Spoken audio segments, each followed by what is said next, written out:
Hello, Canada.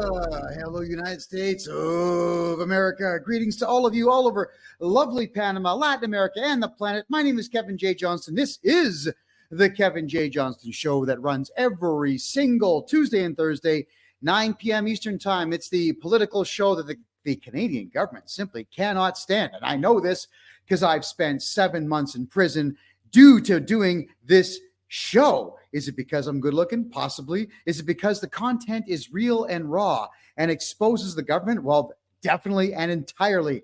This show has cost Justin Trudeau over $100 million, and I am so proud of that. And I want to say welcome back, everybody. It's always a pleasure to be here. Our special guest, Rob Anders, is a former member of Canadian Parliament, is going to be joining us in just a couple of minutes. I got a couple of quick announcements to make. You're looking for me on Instagram. I got suspended. Why? I don't know. Does anybody know why they get suspended on Instagram? I got no idea. I was this close to breaking 70,000 followers. We're going to do our very best to get it back. But as a result of having been suspended, booted, tossed, whatever it might be from Instagram, I'm letting absolutely everybody know right now that I'm buying Instagram accounts. If you have an Instagram account and you don't really care about social media because it is mind rot, get a hold of me at freedomreport.ca@gmail.com. Let me know what your Instagram handle is. I'm also buying TikTok channels. I'm buying Twitter accounts. And if you've got decent Facebook pages with more than 2,000 friends, I'm buying those as well. If they're going to continue to shut us down, then we're going to continue to play games and buy up everything that we can get our hands on, because we absolutely have to have social media to do what I do, and that is cost the Canadian government money, cost politicians in Canada votes. Yeah, I've paid the price and I don't care. I'm still smiling because I love my life here in beautiful Panama. I also want to let everyone know, take that down, please. I want to let everyone know my next tax seminar is on Monday, June the 17th. We talked about how to never pay tax in Canada again legally. We did that this past Monday. It's a $25 donation, everybody. You come on in Monday, June the 17th. It's a part 2 of how to never pay taxes again in Canada. You can do an email money transfer again to freedomreport.ca@gmail.com, or you can just donate directly on kevinjjohnston.me. Now, many of you also know that I am helping Canadians with taxes. I'm very proud of what I've done today. Got a client. I'm not giving names. I'm not giving provinces. I'm not giving cities. But imagine this. Imagine you register a corporation and you work really hard on a corporation for 5 years. And then CRA, Canada Revenue Agency, sends some jerk who works there to tell you that we're going to audit you because we want to. And then they had the temerity to tell my client that he did not have the right to legal counsel. That's correct. He asked for a lawyer. They said no. They ran their stupid little audit, which is just them not looking for things you've done wrong, just looking for excuses they can use to charge you more money. Then they proceeded to say $164,000 of the $400,000 tax debt that his corporation had was going to be transferred to him personally. Then they took this $164,000 that was not done through a court. There was no judge's order. It was not a court action.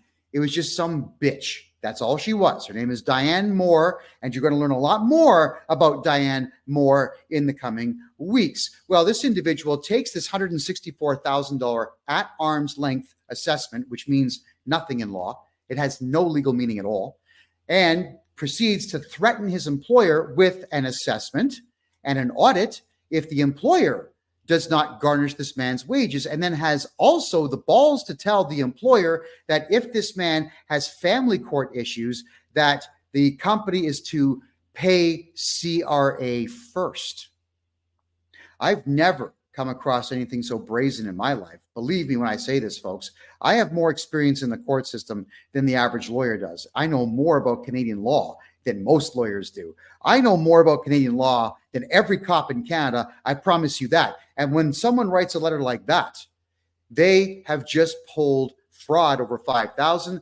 They also have pulled this one here, intimidation, section 423 of the Canada Criminal Code, which is a 5 year penalty. I can't send you a letter and tell you, hey, I'm going to take your money away if you don't give me his money. I'll take your money. Give me his money. Oh, by the way, ignore a judge's order that's been made to you. Give me the money. That's exactly what happened here. I called this particular representative today, and the Canada Revenue Agency agent decided that she did not want to be spoken to that way. And I told her I didn't care, because it's either you talk to me now or we're going to go to the courthouse and file criminal charges against you.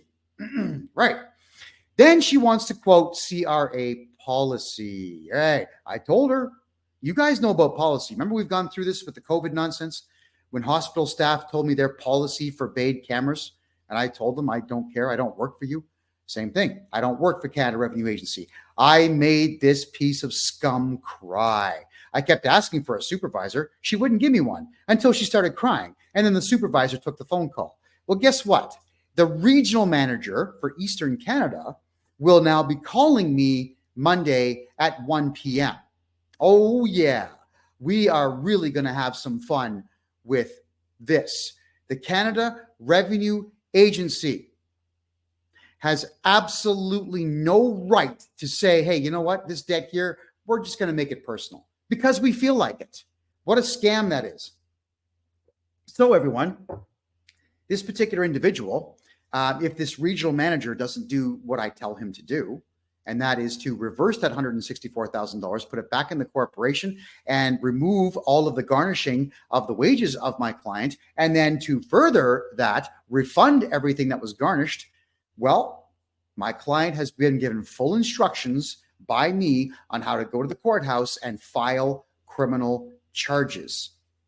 And I'm looking so forward to this. I'm hoping the regional manager quotes policy to me and tells me he's not going to cooperate. That would be absolutely the perfect thing going, because this will mark the fourth time that I will be responsible for a Canada Revenue Agency agent being charged criminally for harassment, extortion, intimidation, fraud over $5,000, and so on. Now, you got to remember, everybody, the reason that the corporation is so important to everyone is that so that debts are separated from you. And debts are separated from your house, your bank accounts, your cars, your debentures, your stocks, your bonds, your gold, your silver, your crypto. CRA can't just say, nah, you know what? We feel it's going to be different because we want money, right? That's a crime. It's fraud. And we're going to be playing with these people hard. Now, the reason I bring up the Canada Revenue Agency is, yes, I help people get out of CRA debt. 2 weeks ago, remember how I promised all of you back in January, I was going to figure out how to absolutely legally kill personal income tax debt? I had a eureka moment. I called my lawyer. I said, dude, you're not going to believe this. I was having a piece of cake, which I should not do, but I was eating cake and drinking coffee. I dropped my cake on the floor. I said the F word twice. And as I picked it up, I'm thinking, wait a minute. I dropped my cake again. Wait a minute. I just picked up the phone. Dude, Is this illegal? What I'm proposing to you, is this illegal? Go find out. You see, when you want to know if something's legal in Canada, but you don't look to see if it's legal. You actually do the reverse. You look to see if there's any case law that says it's illegal. I want to know if something is actually illegal. And if there's no case law that says it's not, then guess what? It's not. We couldn't find a single solitary thing wrong with what I proposed to my lawyer. And the two of us just started crying, laughing on the phone together. We're both going like, stupid. How did we, I'm 53 this year, how did I not figure this out earlier? He is a tax lawyer. He's saying, yeah, how did I miss this too? There we are, everyone. So I'm continuing to read case law and the tax acts in Canada every single day so that we collectively as people have protection from the CRA. Now, the Canada Revenue Agency is part of what we're talking about tonight, and the rest of it's going to be the banks losing their charter next year, which is something Justin Trudeau is going to allow to happen to create chaos. So without further ado, we're going to bring my special guest in tonight, Rob Anders, who is a former member of parliament for Calgary Nose Hill, Calgary, the city I love so much, but can't be in because it's left-wing crazy.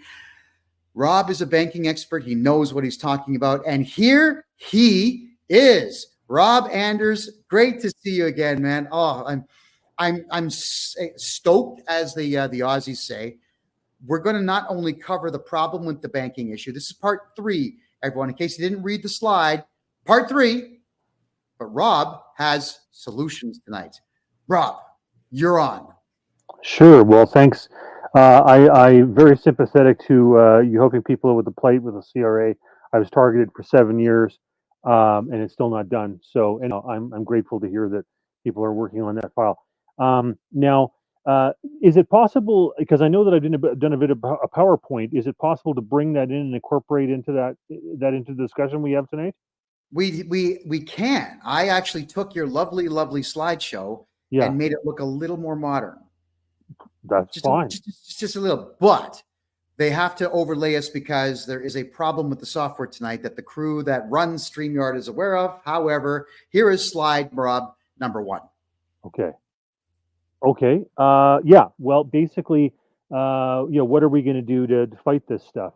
I want to point out that I think, China is preeminently behind a lot of the stuff to do with central bank digital currency because they're the world leader in it, and it's being implemented. They're digital yuan in places like Nigeria and Zimbabwe, and they can't allow for a free flowing currency because otherwise money floods out of China. Their own people don't trust their government, so they're actually kind of the world leaders in this, and I point that out. But yeah, maybe we can move on to the second slide if that's possible. Okay, I like this slide. Okay, yeah. So using cash, you want to be able to use cash as long as you possibly can, and we've actually seen in some places the use of cash going up, which is good. One of the arguments behind central bank digital currency is they say, oh, well, cash only makes up 1%, 3%, whatever of our transactions at this stage. You want to change that scenario so that more and more transactions are done with cash because that encourages banks and others to think it's useful and necessary. I want to point out as well, like in that picture that you showed, for example, it had a $100 bill, okay, and it's got Borden on there, but beneath that you see the $20 bill. If we were to dig around in that pile, you'd see that it has Her Majesty Queen Elizabeth II on there. That will be the excuse that Trudeau and crew use to remove some of the money from the system because they're going to say, oh, well, King Charles is the monarch now. It's no longer Queen Elizabeth II. Therefore, we're going to take that, whether it's paper currency or plastic currency or coinage, out of the system because we have to change it to put the new monarch on. And that'll be an excuse to remove some of that stuff from circulation. Of course, the $20 bill being one of the most popular. So that's something that's worth pointing out. I know, for example, when I was door knocking in Sundre, there's a lot of good people there collecting petitions against central bank digital currency, encouraging people to use cash. They are encouraging people to do that, and that is going up. And more people are using cash there, which I think is a fantastic thing. And that's one of the ways that you can try to save ourselves this. Yeah, I pointed that out because there's a $20 bill with Her Majesty on it, and they're going to use that as an excuse to say we need to remove that from circulation. Exactly. Well, that, you know what, Rob, that is a pathetic excuse entirely. I mean, the Balboa is the currency here in Panama. Mm-hmm. And on the backs of the $1 coins, there are so many different leaders that they've got on there that the Balboa coin has actually become a collector's piece here. It's kind of like the old cereal box toys. Remember how you'd have 10 different toys in a cereal box? You'd have to buy 30 boxes of cereal to get the collection. Well, the same thing's happening here with the $1 coins in Panama. Now they've got the fancy ones. There's white paint in the middle of them. There's gold. There's a bit of copper color to them. People are actually collecting the $1 coins here. Anyway, using cash, Rob, I don't know if you've ever been to Panama, but I haven't. No. Okay, cash is like 80% of all transactions here. Fantastic. It's amazing. Yeah, it's amazing. Sorry, can you grab the blue speaker because Rob's volume is very low? Okay, no worries. We're just on TikTok as well, and TikTok folks are not able to completely hear you, Rob. And so what I want to say about cash in Panama, yeah, it's the Balboa, but it's tethered directly to the US dollar. So you can give over a $20 bill US and get back a whole bunch of Balboa coins. They don't print their own bills. They only print the coins, which is fine because almost everything here is $1. Cake, $1. Coffee, 50 cents. You know, you've got today I bought chicken breasts, barbecue chicken breasts, and a piece of yuca this big, $2. It's pretty remarkable. how that works. So everyone's throwing cash around everywhere. All the retailers do have the credit card zappers. They have tap, but they prefer cash. And so do Panamanians. Please continue. Sure, fantastic. Maybe we can go to slide 3 if that's possible. Yes. Yeah. So another thing that is worth noting, I mean, this is a quote by Milton Friedman: inflation is one form of taxation that can be imposed without legislation. So one of the things to do to fight, in a sense, what I'm going to talk about going down the line is you have to do stuff to fight inflation, because if you don't, I mean, it's going to undermine the economy something fierce. We're in a bad spot in Canada because this Trudeau character has added $1 trillion to the debt. And you can't do that without causing a lot of inflation. And so, what governments you're going to see doing, and they're doing this all over the place, they're underreporting what the actual inflation rate is. So, when they do something like a consumer price index, they're saying, oh, it's like 7% or less than that, etc. Actually, if you look at it in terms of a lot of things, it's more like 15%. Okay. So that's one of the excuses they use, because in fighting inflation, they have to, one of the things they do is raise interest rates. And the governments don't want to do that because they've got a lot of debt. So they lie about inflation to say that it's less severe than it is, because otherwise they have to raise interest rates, which causes their debt servicing levels to go up and frankly would kill the economy. So they're into this scenario where they're basically lying to cover their own keisters, and they're underreporting the cost of inflation. So it's one of those things you have to keep in mind in terms of fighting all of what's about to happen, because there's a whole bunch of things we're going to unravel in this. But there's unfunded pension liabilities. There's so many things coming that are going to unstabilize the system. Anyhow, yeah. Yeah, I'm not a little, I'm terribly concerned about it. I've got a lot of good friends, a lot of people I care about in Canada. It's very difficult, Rob, to have them understand what I'm saying in reference to these imminent crashes or just what inflation is in general. Here's what they do when I bring this stuff up. La, la, la, la, la, la. They don't want to hear it. I'm trying to understand this. You go to work every day. You're spending right now, what, $2 a liter on fuel. You're probably changing your oil for like $60. So there's wear and tear on your vehicle. You go to work. You bust your hump. You're right now losing between income tax and provincial tax and gas tax, liquor tax, entertainment tax, goods and services tax, all these taxes. You're losing almost 70%, maybe even as high as 73% of everything. And you still want to go la, la, la, la, la, when Rob and I are telling you how to keep your money in your own pocket. It's weird, Rob. Yeah, people are scared, and they frankly don't know. I've gone down the rabbit hole on this, so I've read a bunch of stuff about Milton Friedman and et cetera, Drucker and various people on gold standards and various things. Most people aren't going to do that. They're not going to do that type of research. They don't want to do that type of research, and they're just whistling in the graveyard, hoping that things don't go kaplooey. But as we go through these various factors, you're going to realize I don't know how it doesn't go kaplooey. The debt buildup and the unfunded liabilities, in terms of the various levels of government, the pension liabilities, etc. I don't know how it doesn't go kaplooey, honestly. Yeah, I don't either. So I guess we'll go on to our next slide. Sure. Alrighty. What do we have here? Yeah. So this is an example of Justin Trudeau versus what should be happening. Okay. So Justin Trudeau is racking up debt like nobody's business. When one of the things you can do to try to fight what we're about to head into is to cut spending. And Trudeau is the exact opposite of that. He is Mr. Big Spender. Now, Milei down in Argentina is an example of what you can do to try to prevent an economic catastrophe, which is, they're looking to cut the spending by the Argentine government by 14% of GDP. That's stuff that you can do that will mitigate these problems. But what we're seeing in Canada, atrocious. In the United States, atrocious. And so you're seeing this mounting debt, government debt, and frankly, personal debt too. Like, it's not just the governments that are going deeper in debt; it's personal debts as well, with credit cards, etc. And this is going to have a repercussion, folks. And as we go through this, you're going to understand where this is going to lead to. Okay, so I just wanted to tell the TikTok crowd here, because they can't see the screen. We've got an article here of Justin Trudeau the Trudeau government gets unlimited spending authority for 6 months, and then Trudeau to raise the Canada debt ceiling 57% to $1.4 trillion. Now, Rob, I want to reflect on that with you. Maybe I've got my numbers right, maybe I've got them wrong, but from what I can tell, Canada is a land that spans close to 7 time zones. It's a big piece of land with almost unlimited natural resources, but only 41 million people. However, since 1994, there's been no real immigration from Europe. It's been from non-English speaking, non-white countries that are non-Christian.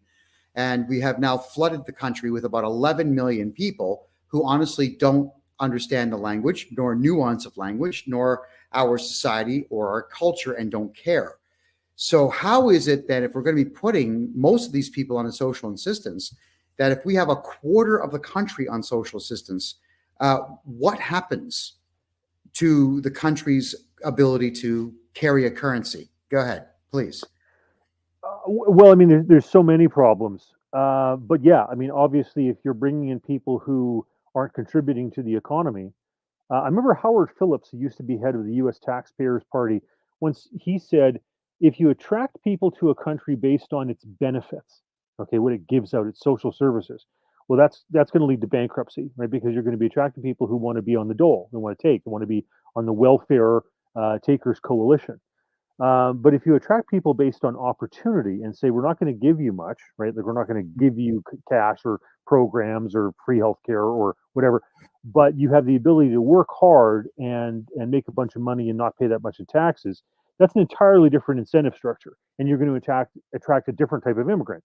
And unfortunately, Canada is seen as the place of social programs and free healthcare and all that type of stuff. So we attract people that are motivated by those things.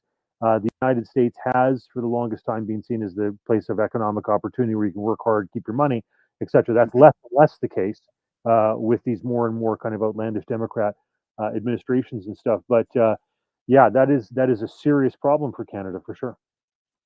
Yeah. All right. So I just want to maybe reflect on what you just said there. Again, having come to Panama, having been here only 6 weeks, I've been invited to meet not one, but 3 different mayors of 3 different cities.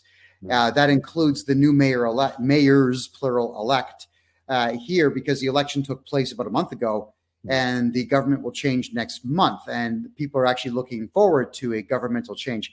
Quick note on that. The Panamanian people punish their governments every 4 years. The government does change in this country every 4 years.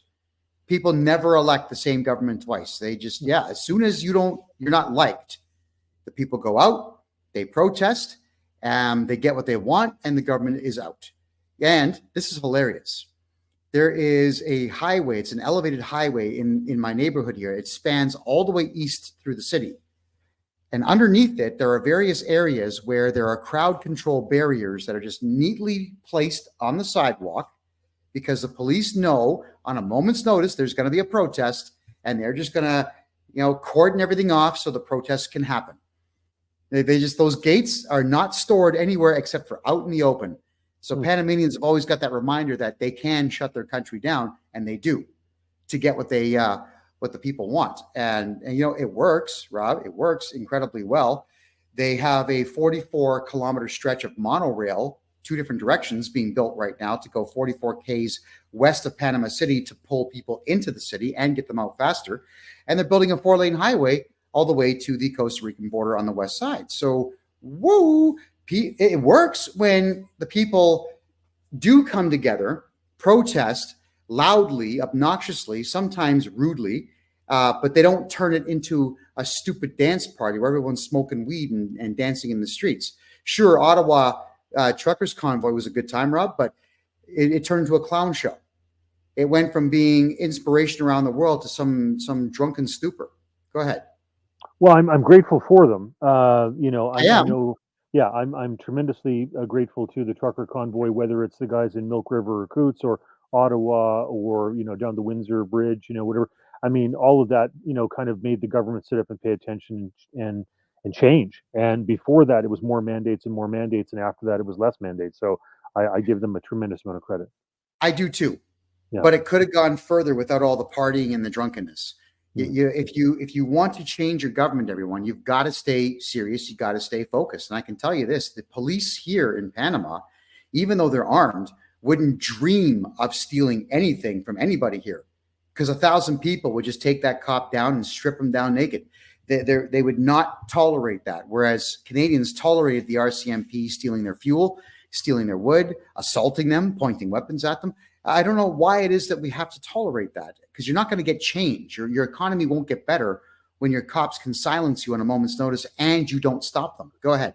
I remember a great expression. I was door knocking in my first election campaign, and there was an old Socred. I was talking to his daughter, and she said, "Go around back, talk to my dad." So I did. He was sitting in a Adirondack lawn chair in the back of the house, and he said to me, "Be careful about the word tolerance." He said, "Because you get what you tolerate. If you tolerate corruption, if you tolerate waste, if you tolerate crime, if you tolerate lies, you're going to get those things."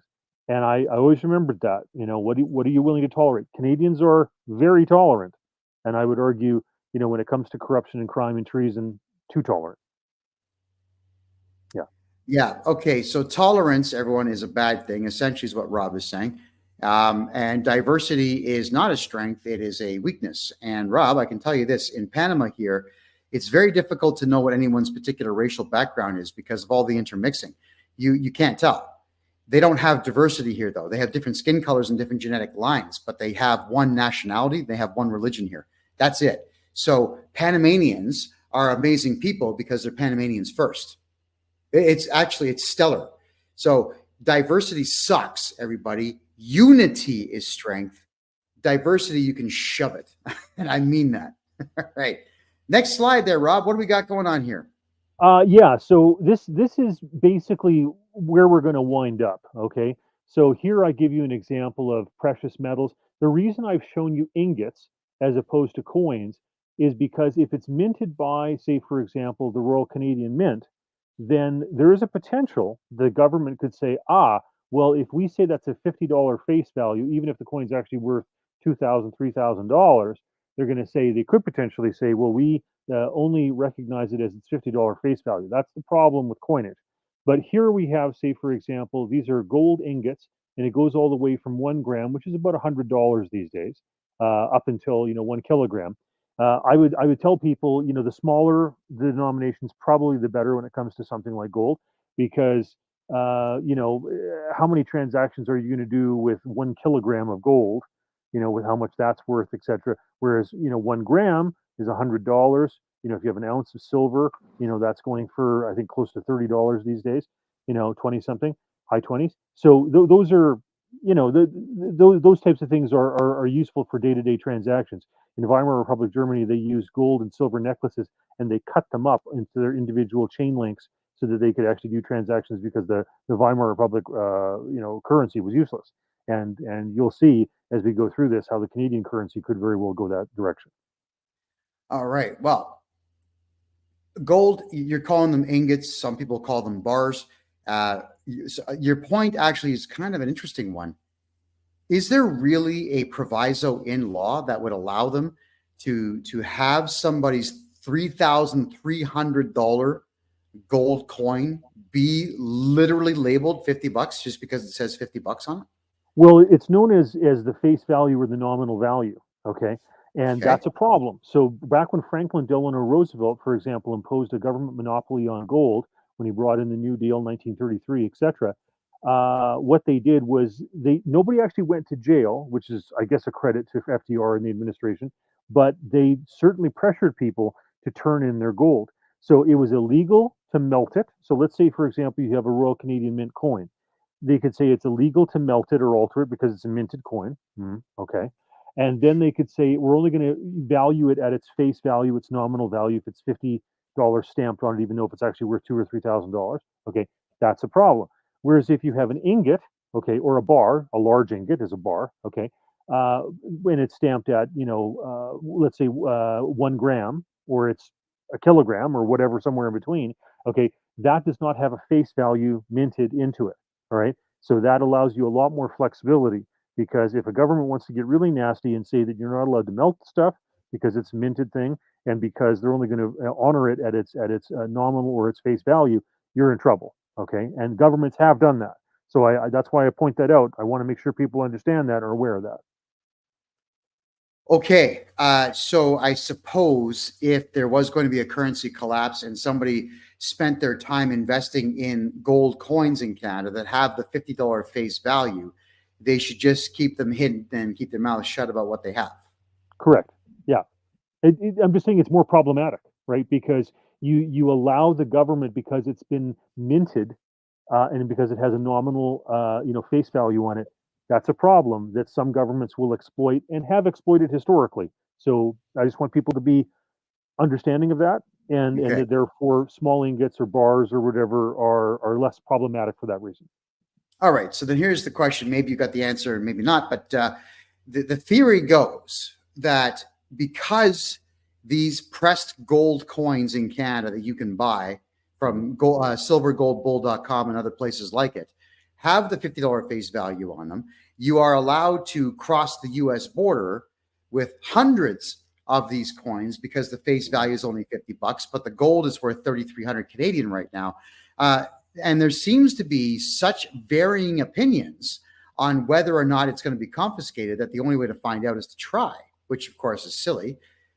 What are your thoughts on that? Can you travel? Well, that's one of the silly buggers of law, right? So, for example, if I was crossing using Canadian coinage, Royal Canadian minted coins, and I went to the United States, I don't think there's any reciprocity. So, in other words, if I have those coins in the United States and I want to convert them in terms of their actual commodity value, if you will, okay, it's not the same because I'm not doing it with American coins. If I was doing it with American coins in the United States, like what happened under FDR post 1933, they can come after you, they can threaten you, or potentially put you in jail. Okay, so there you're benefiting from a jurisdictional issue. So if you have Canadian coins in the United States, you're probably better off than having American coins. If you have American coins in Canada, you're probably better off than having Canadian. So there's a jurisdictional issue there that you can play with. Okay. One of the problems that, say, for example, Bow Valley Credit Union is running into is that while they have they're storing up gold because they're true believers in gold, like Milton Friedman and a number of others, Alan Greenspan, et cetera, et cetera. 6,000 years of recorded history since Herodotus. Um, the problem is that they're limited, right? The regulators are saying, well, we're only going to give you the value, the nominal value, rather than the actual, trading value, if you will, of gold per ounce. So that's a problem for them. And it's how do they go after that? I think Alberta should break free of some of these restrictions and regulations that the Bank Act imposes. And right now we have our own provincially regulated financial institutions, credit unions, for example, in Alberta. There's things that should be done there. Maybe it's time for Alberta to create its own Bank Act and to allow a bunch of banks, not just credit unions, okay, and to set up a different regulatory scheme than exists under Canadian law right now.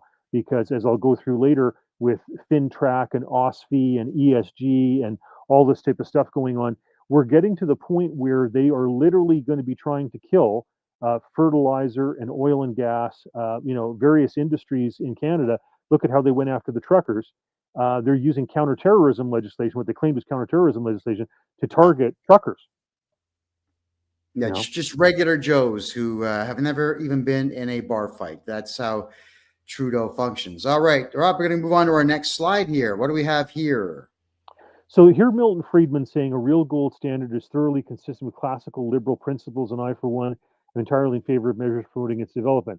I think the best description I've ever heard of the gold standard, how it works, and why it is it's probably the best monetary kind of instrument going was a YouTube video that Milton Friedman did on the subject. I mean, now it's on YouTube. Back in the day, he had the show Free to Choose, which was on PBS, etc. But I've never seen anybody be able to boil down what are potentially complex mathematical or economic issues as simply for a layman to understand as Milton Friedman. And he does a beautiful job of that with the gold standard. There's also some stuff if you want to watch it with Scrooge McDuck, good old Uncle Scrooge talking about the gold standard. So it's good stuff. A lot All of right. people believed it. Sorry. I was just going to say that some people don't understand fully what the gold standard is. Could you just give us a brief rundown, please? Sure. Okay. So once upon a time, and we're going back centuries now, back to the Banco, the Florentine bankers, Venetian bankers, etc., where they had a little box that was known as the bank, etc. Um, they at that time established a 100% ratio. So in other words, if they were going to give you a note, they had to have 100% of that in gold, type of thing. Now it started to fluctuate almost immediately because sometimes people would be in trouble, like a local king or a magistrate or a whatever, and the banker would go ahead and lend them money based on the idea that they had 100% of the gold there, but they might not. But because they had enough gold, people didn't question the validity of the notes they were putting out. So very quickly it went away from the 100%, and then eventually it worked its down way down to 50 and 25, etc. When Nixon in 1971 in August pulled the United States off the gold standard, it was 3%. So at that point, in order for the Federal Reserve, for example, to issue currency, they would have to have 3% of whatever they were issuing as currency held in reserve in gold. Okay. Um, Canada had, I've done the talk about this before, but we had a free banking system from 1817 to 1914, the beginning of the first 7 years. We had a system where we had about 20 banks operating in Canada, and our currency was accepted not only in Canada but in the United Kingdom, in the Caribbean, where kind of where you are now, the islands and stuff, and it was all based on whether or not you held silver or gold in reserve, and it was something that was agreed upon by the banks. It was done privately. It was done without government mingling and intervention, and didn't have a central bank. It was the longest period of free banking in the world. And it was a beautiful thing. Canadians should be very proud of that. And who knows, we may have to return to that. And if we did, we'd probably be better off, to be honest. I definitely think we would be better off if there was some type of a way to prove that the currency had a value. Yeah, I would be all over that, because the Yeah, because Canadian dollar has because no backing of any kind. yeah, we have nothing. Like Canada is one of 12 countries in the world that has no gold reserves whatsoever. There's a little bit of gold in the mints in Winnipeg and Ottawa, but all it is for minting coins. That's it. It has nothing. There's nothing about it in relation to the currency. Okay, those plastic notes that circulate. So we're one of 12 countries that are like that. I mean, the United States has 8,000 tons of gold.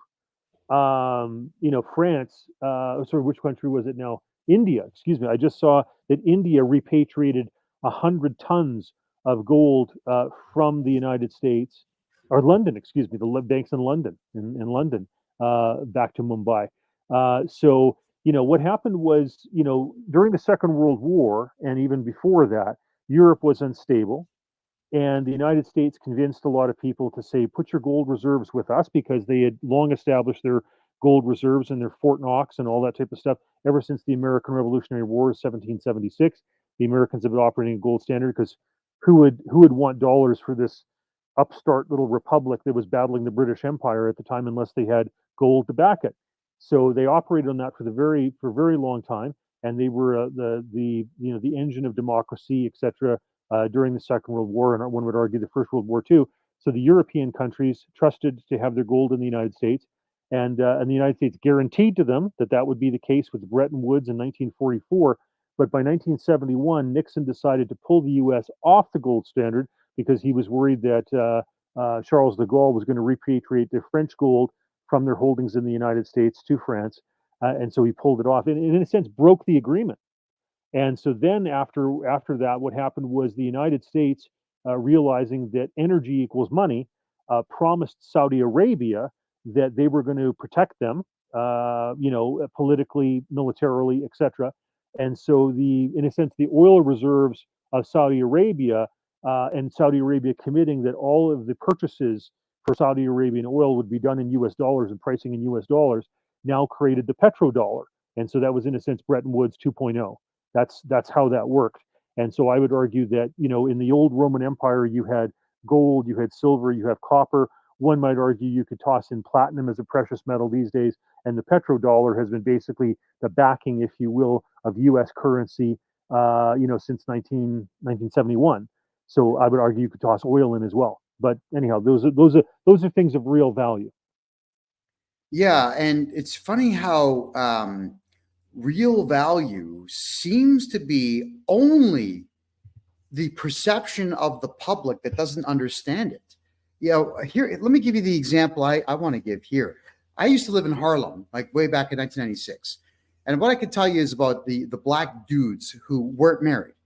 They made a show of having really fancy cars, god awful apartments with human excrement in the stairwells, but beautiful cars and lots of bling. It couldn't be one ring; it had to be 6 on this hand, 2 on the other, earring. And Mr. T was the influence for a little while, so a lot of guys were wearing. Remember the clock? They would actually physically wear a clock on their chest with gold, real gold, 18 karat gold and whatnot. So the black dudes out there, they saw value in 10 karat gold and in 14 karat gold. Like it was junk. The stuff was garbage. Then you'd say, well, how about guys like I would ask these questions. How about you guys get some gold bars that are like 24 karat? I would say, shut up, honky. Cracker came later. Honky was the insult at the time. I would be told that I didn't know what I was talking about, and they didn't respect me because I didn't have earrings. I didn't have bling. I refused to wear, neck jewelry. I had nothing on me. I wasn't respected because of that. So everyone seems to perceive the wrongest possible things as having high value, and they don't understand what real value is. So do you have an idea on roughly what carat of gold everyone should be buying? Is it just 24, nothing else? Well, the thing about 24 karat gold is that nobody doubts it's gold. Once you start getting into the lower qualities, where you're mixing, silver or other elements into it, it gets more complicated. So for example, I remember one time, like China, for example, okay, they sell a bunch of things online that claim they're 24 karat gold, but if you do a scratch test on them, it turns out it's not. So it's a great way for them to make money, but it's dishonest.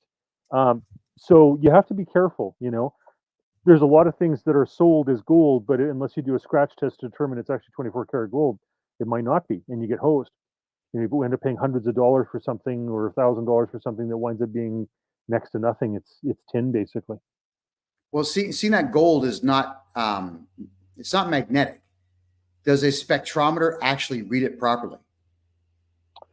I think the best test is the scratch test, the acid test. But I don't claim to be an expert with regard to the testing of gold. I'm not a chemist, but I would say that the most reputable testing on it would probably be the scratch test. And that's one of the things I want people to keep in mind with regard to, say, for example, a Russia or a China or these countries that are challenging, say, for example, the U.S., the BRICS scenario. Do you honestly think that Vladimir Putin, in the middle of a war, is going to at any time, never mind a war, is going to allow people to go into his gold reserves and do a scratch test to determine if it's real? Like, who are we kidding? Or the Chinese, for that matter. I mean, the Chinese lied about whether or not Wuhan, was a lab that was being used to create a bioweapon, and have BS people about whether they've got 300 or 400 million more people than they do. I mean, like, how do you trust this stuff? And so if those are the two biggest players in this thing claiming that they've got so many hundreds of tons of gold or whatever, I mean, how do you trust that? All right. Rob, just got to remind everybody, if we could, please, I am buying Instagram accounts. Yes. And TikTok accounts. And I'm buying Twitter accounts and Facebook pages and or groups and or public pages that are over 2,000 friends or followers. Get a hold of me at freedomreport.ca@gmail.com. Send me your name, contact information, and you could also please send me the social media URL. I'd like to have a look at it. Yeah, I'm getting a little bit tired of all these social media companies punishing me for stupid things, and we still need to have ourselves access to an audience. So the more accounts we have, the better. I am serious about this. I want your Instagram, TikTok, Twitter accounts. I'll even take Kick at this point. get a hold of me, freedomreport.ca@gmail.com. And also, we're doing a part 2 to never, never, never, never pay income tax in Canada again, legally, right? That's legally, not illegally. It's a $25 donation, which you can make at kevinjjohnston.me. It's going to be Monday, June 17th this year, 9 p.m. Eastern Time. It's a private Zoom meeting. There are limited spots. We're going to give 30 spots out this time. That's all there's going to be. I will talk for between 1 hour and an hour and a half. There'll be Q&A going for between 1 and 2 hours afterwards. So let's really get this room full. I want as many of you as possible to stop paying tax in Canada. I guess we got to move on to our next slide here. And what is this one? Go ahead. So here we go. Alan Greenspan, who many would argue is probably the one of the best chairmen of the Federal Reserve, he said deficit spending is simply a scheme for hidden confiscation of wealth. Gold stands in the way of this insidious process. It stands as a protector of property rights. So, you have people like Alan Greenspan and Milton Friedman and Drucker and various others. I mean, history tells us that in 6,000 years of recorded history since Herodotus, gold is as good as it gets in terms of actual money. And it's real money. I can't think of anything that better symbolizes real money than gold. I mean, even the Bible recognizes gold and silver as money. And there's reason for that historically, et cetera, whatever. Gold, it can be hammered out to very thin, wafers. It has incredible conductivity, which is why they use it for some very advanced transistors and that type of thing or whatever. It's shiny, it's conductive, it's all these types of things. It doesn't tarnish like even silver does, hence the reason it's slightly more valuable. And silver also has its own industrial uses, etc. There's a reason why these precious metals have stood the test of time over thousands of years. And when paper money, when fiat currency goes belly up and there's a bubble and it busts, they go back to gold, they go back to silver. That's the way it works. And we've gone a long time without having a real tie or a peg in to the tangible value of gold. And there's going to be a comeuppance. And as we go through the problems that I'm going to lay out with regard to debt, in not just in Canada, but in the United States and the Western world, and frankly, the whole world, I don't know how we avoid not going back to gold and repegging to gold. Well, I would say that we go straight back to gold, as I've explained before, Rob, in many conversations that I've had with the public. That is the fact that gold and silver and probably platinum will hold value. I think copper will as well. But then there's also things like alcohol, cigarettes, dry food packs, things like granola bars, canned food. These things are massively valuable. And then you've got pills, whether it be morphine or anti-inflammatories or antidepressants or whatever it might be. These things are all currency. Now, I'm not a smoker. I don't really know how long cigarettes can last, but if you were to vacuum pack them, I'm pretty sure they'd last quite some time. You'd be amazed at what people will do for their fix. You'd probably be able to negotiate for a lot of food for 20 cigarettes and let them smoke themselves stupid while you're eating their chow. So what else do you bullets, Rob, any other currencies? You're a former member of parliament. What would be considered currency in that kind of a collapse? Well, I have friends that come from the Eastern Bloc and, their families survived the Second World War, and they would say brass, right? Because, what do you make bullets out of? Well, brass, right? So brass becomes incredibly valuable. In the American Revolution, in lead, right? Because you have to form or pour your own bullets with lead, et cetera, that type of thing. But it's hard to beat gold. I mean, gold it's about as time tested and universal as it gets. Silver's sometimes when a collapse comes, gold will double or triple in value, and sometimes silver will either triple or quadruple. So it actually might have more upward potential relatively than gold, given historical implosions of fiat currency. But it's hard to beat those two, really. Yeah. Yeah. No, I definitely get that. All right, let's go to our next slide here. Kaboom! What's going on here? FinTrack. Yeah. So this is what our provincial governments need to get away from. Okay. So we have a scenario where FinTrack, Financial Transactions and Reports Analysis Center, they say when that was set up that that was to, narrow in on drugs and terrorism and money laundering, organized crime, etc. Blah blah blah. Okay, uh, and that was used for that to some extent. However, the biggest example I think we've seen in Canada was used against the truckers, where basically they determined or labeled the truckers as terrorists. And so we've got also this Canadian Emergency Economic Measures Order. These were used to target the truckers. Now, in addition to that, we've Mhm. also got OSFI, which is the Office of the Superintendent of Financial Institutions, and they have what's known as the Climate Risk Management Guidelines. What this all means, folks, okay, is that not only will this stuff be used to target people as domestic terrorists like truckers, or if you pose mandates, for example, but as well, it's going after stuff that is the very essentials of life. In Canada, for example, natural gas or oil or coal, okay, because we live in a very cold climate, used to heat and provide us life and sustenance. Now, because of the regulations they have imposed, you have to have basically at bare minimum to break in a 19% return on investment, probably more like 25% for a bank to consider it when this stuff is implemented. Okay, that it's basically going to make a lot of these things like investing in coal or natural gas or oil uh, unprofitable, because the regulations are going to impose so many restrictions on the banks to be able to deal in these things that it's just going to be ridiculous. And so, if we want to get out of that, you have to have provincial governments, whether it's Alberta, Saskatchewan, maybe Ontario, hopefully BC if it smartens up and votes for the Conservative Party provincially, that are going to say unhooking ourselves from FinTrack, from the Canadian Emergency Economic Measures Order, from OSFI, from these climate risk management guidelines, etc. Because otherwise, it's going to destroy these economies as well. For example, fertilizer, okay, which is used to grow the crops in this country. Can you imagine if banks could not invest in coal, oil, natural gas, or any farm that used fertilizer? Like that's where this stuff is going, right? Like that's how evil this is. And I'm going to rant about this for a second.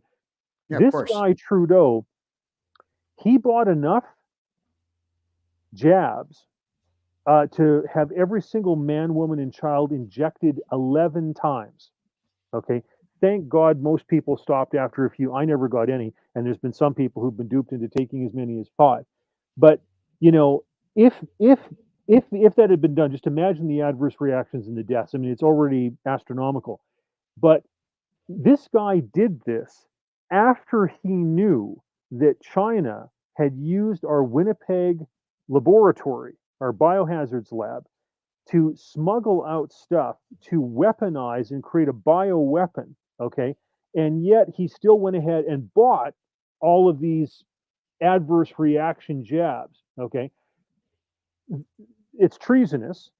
And this guy has no problem with causing serious harm to Canadians, obviously.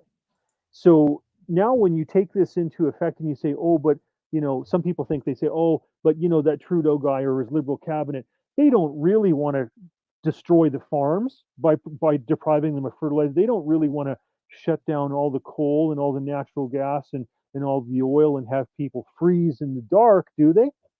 Really? These are people who wanted you to get jabbed 11 times with jabs that have adverse reactions, many purchased off of China. You don't think these guys are ill actors with no regard with regard to your well being and your health? Think about that, Okay. folks. All right. Well, we're definitely thinking about that, and I suppose, wow, is that's what comes to mind. Like the stuff that you're talking about here, it's mind numbing from the standpoint of how little the average person knows about it and will accept this. But it's also terrifying in that it's going to be so adverse to all of our lives that we just need everyone to listen, and we can't get through. something I can say this right off the hop here is that talking about banking and gold like you and I are doing right now, the numbers are a little bit lower tonight because it's not as thrilling of a subject matter. Look, I'm not insulting anybody who's watching. I'm not, because I get the fact that economics can be very dry, but economics is absolutely detrimental if you don't do it right, and it's an absolute benefit to you if you do it right. And me working now against the Canada Revenue Agency, I'm proud to say that I have now eliminated about $1.6 million that the CRA is not going to get, and I'm just getting warmed up. That's fantastic. What that means is I've got a whack of clients now who have over 100 grand a piece to go and spend into the economy. So if we can get people not paying taxes and get them just spending, it actually is better for all of us. But how do you get the average person to take an interest in this? I did, it was a 5-part money series. It was just 5 days in a row, Monday to Friday, where we taught people about how currency worked. I went right back to the Wailing Wall with the coins that Jews had to pay to pray. I went all the way back to that. I eventually got to colonial script in the United States of America, and then eventually into the Canadian dollar and so on. And people start off, because I'm all excited at the beginning of my show, but then just like, this is too much, Kevin. They would compliment or comment saying it's too complex, it's too big. It's just, I don't get it. Well, try. We're asking you to try to get it, because if you don't, you will lose everything you have. Rob, you're shaking, you're doing this. So yeah, the guys who blew me away, like I was going door knocking, for example, in Canmore with my central bank digital currency petitions, and I saw guys in $5 million homes who would listen politely to everything I had to say, and then just at the end of it say, I'm not worried about it, I don't think it's going to affect me. And I thought, buddy, you've got a $5 million home. If you don't understand that the government getting rid of cash and forcing everybody into central bank digital currency so they can track everything that you do and control all of your spending and direct it and expire your money unless you spend it the way they want you to, etc. If you don't get that this is affecting you, I don't know. But I know there's a lot of people who whistle in the graveyard and don't want to acknowledge that this stuff is going on. There's 130 plus countries that are investigating, experimenting, etc., with central bank digital currency. And I'm doing my damnedest to try to point out the fallacies of it so that people understand what's happening here. Do you remember, people, I've always told you not to live by the adage that you have nothing to hide, so you cooperate with government? You have everything to hide. Look, I'm going to give you just an example, okay? The men will understand what I'm talking about here, all right? The neighborhood that I live in, if I do a perfect zigzag, north, east, north, and then east again, I end up in what's called Hooker's Road. All right. There is a hotel. It's 2 stories high. It is hilarious because there's prostitutes dragging men by the hand into this place. And one of the police officers I spoke to, there's 5 cops that stand outside this thing every day to make sure that nothing goes wrong. All right. Literally. So the transactions are cash. With the central bank digital currency in place, they're going to know everything you're doing. So the guys who like to live this particular lifestyle will now have it tracked. I mean, they might try to hide it saying like Madame Difficile, House of whatever, but they're going to know. And that's going to get used against you at some point. I mean, it's only a matter of time before somebody in government calls you up saying, hey, dude, give me $1,000 or give me some gold or give me something, or I'll tell your wife. I'll show her the transaction. You have everything to hide. Yeah, and whose business is it? How much liquor you're drinking, how many cigarettes you're smoking, how much weed you're smoking, or how much cocaine you're putting up your nose? Whose business is it? If you allow central bank digital currency to come, it's theirs. And I would argue as well for people who think they're all squeaky clean. For example, okay, I bought and used ivermectin. Okay, I was prescribed, thank goodness, ivermectin, during the COVID situation, and I went from bedridden to being up and around and being useful again because of ivermectin. Okay, well, the government at the time said that was illegal. I was buying an illegal substance, according to the government. Right? It's ridiculous, but you imagine just by buying ivermectin, and if I didn't use it on a sheep or a goat or a horse or a cow, but I used it myself, okay, I would therefore be, breaking the law. I would be a criminal, okay? And the doctor who prescribed it to me would be in the same boat, okay? So don't think that, it's just going to go after drug dealers or terrorists or no, this stuff, when they talk about these 15-minute cities, they want to track how much gas you're using, how much ammo you buy, all this type of stuff. Like this, there's already examples of this, right? So people need to wake up to understand that you don't want the government tracking everything you do because that gives them so much power. Why would you want them to have that much power? Well, it's amazing how one question leads to another, leads to another, leads to another. Yeah. So this is a simple thing. You get pulled over by a cop. Where are you coming from? My friend's house. Who's your friend? Bob. Bob what? Bob Smith. Where does he live? 14, 18. And what does Bob do for a living? What do you do for a living? They're just going to keep getting questions going here. You're going to try to justify yourself, and then they'll accuse you of lying to them, or they'll actually trap you in a lie. And now they've got the excuse they need to search your car. So you've got everything in the world to hide. I don't answer questions. I don't answer questions. I don't answer questions. If you're going to say that to a police officer and you're seeing it being successful on YouTube, why would you not want to be able to say, I don't answer questions when it comes to your spending? I love paying cash for things here in Panama. And Rob, let me tell you how much value there is for your dollar down here. I bought donuts for some of the kids on the street, and I bought some pastries and whatnot because I'm having a party tomorrow. When I got my change back, there were 2 nickels and 3 pennies in my change. What? And as I told everybody the other day, last night's show, the subway ride that I took, and the subway here in Panama City is ultra modern, cost me 35 cents to go from the far east side of the city to the second last stop on the west side of the city. 35 cents. I just want to comment on pennies for a second. So I remember when I was pushing for Harper to defund the Canadian Broadcasting Corporation, which is over $1 billion a year. Now, he wanted to appear as though he was frugal.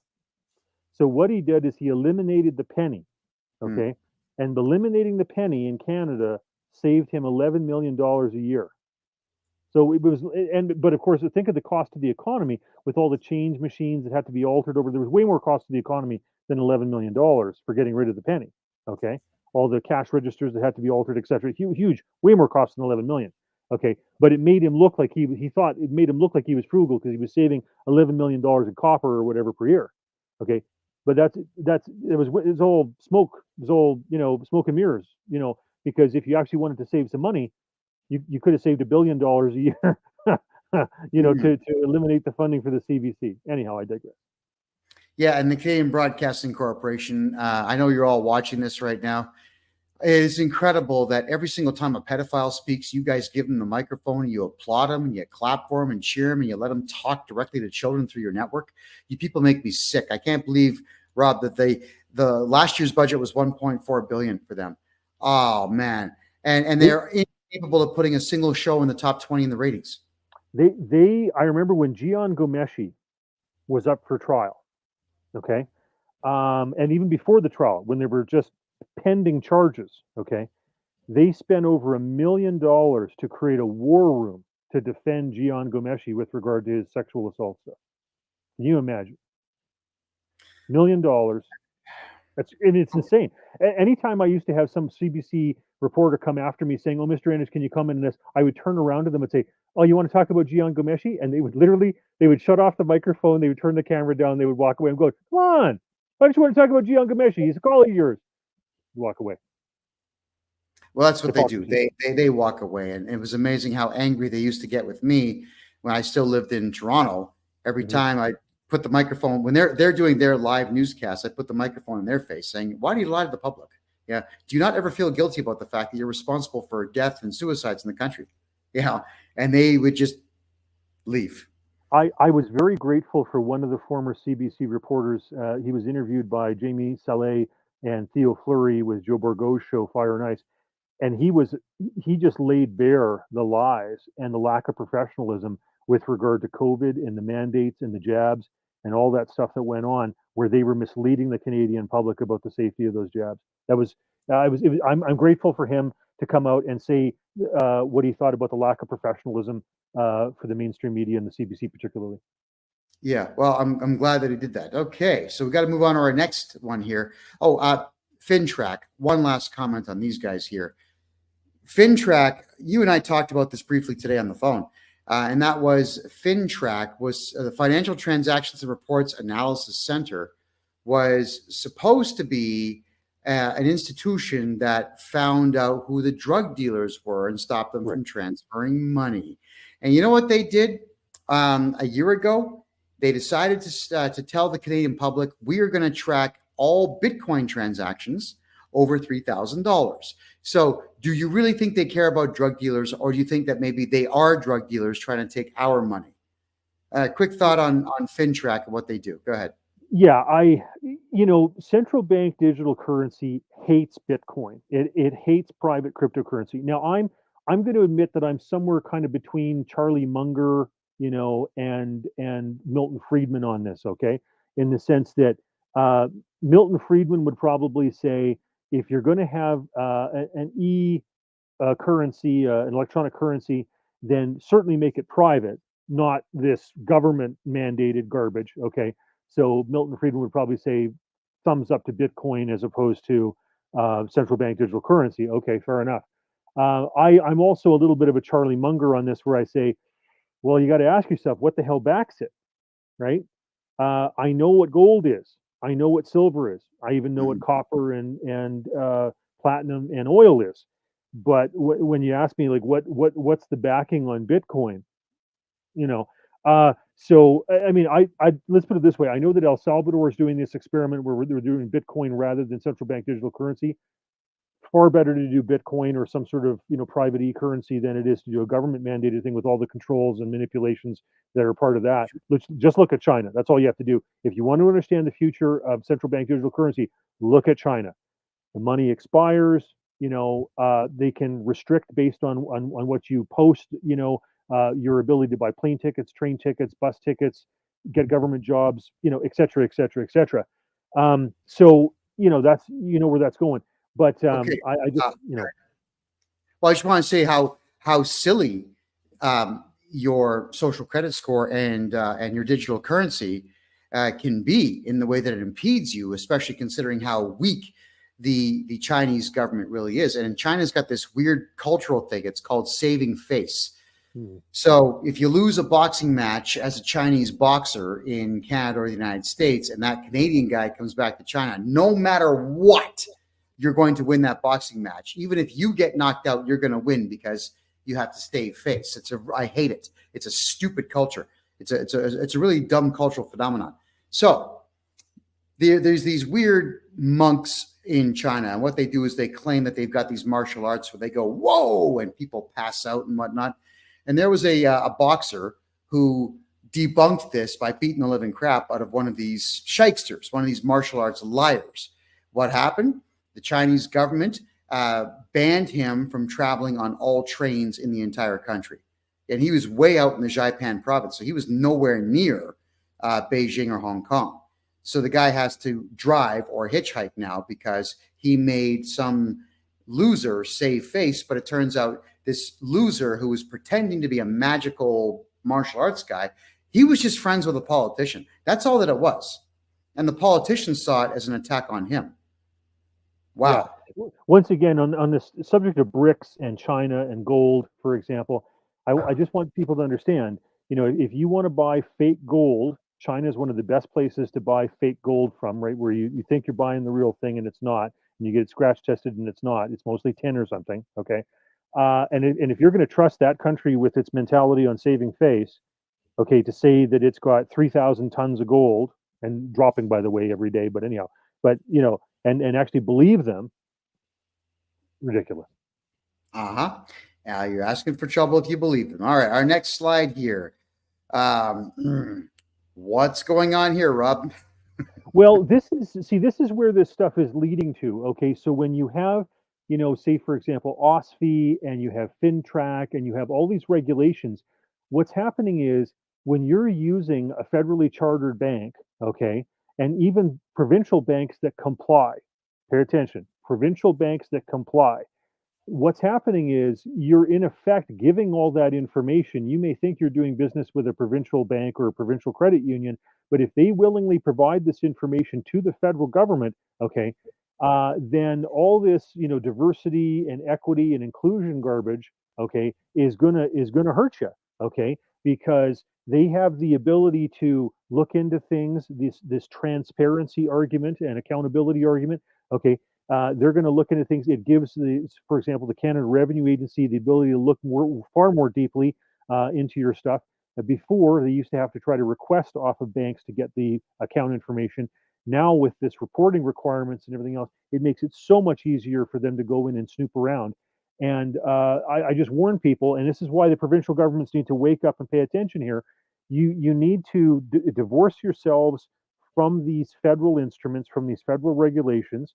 Allow your credit unions to continue to operate that way, protect them even further if you can, and also set up provincial bank acts that allow you and those institutions to operate at arm's length from the federal government, and all of these policies, whether it's environmental social governments or diversity, equity, inclusion, or FinTrack or any of this type of stuff, because it's all leading to Big Brother and just a bigger, more powerful Snoopy government.